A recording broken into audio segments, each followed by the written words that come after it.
ma arvan väärikas punkt ja väärikas tasu nagu sellele pingelisele kevade korvpallihooajale. Kas oskasid arvata ka, et Tarvas täna nii võidult on oskada?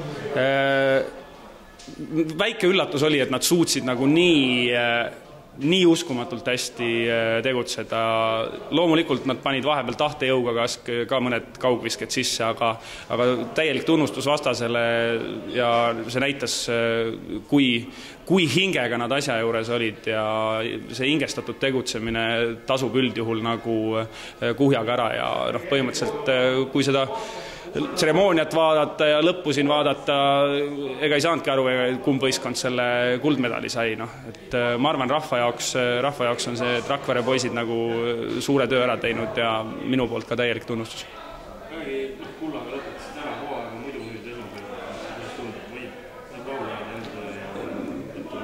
No eks siin tõusnud mõõnad ikka olid, aga see käib spordi juurde, see käib iga korvpalli hooaja juurde.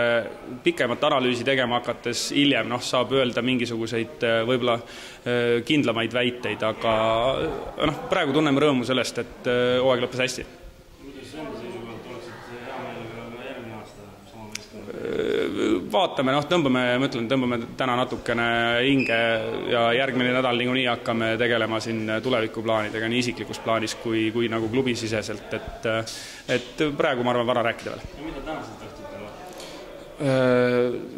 Saaks puhata ja lõõgastuda natukene, et siis järgmised päevad juba tahaks oma hobiga tegelema hakata. Mis sa hobi ilmad? Saaks golfi mängida.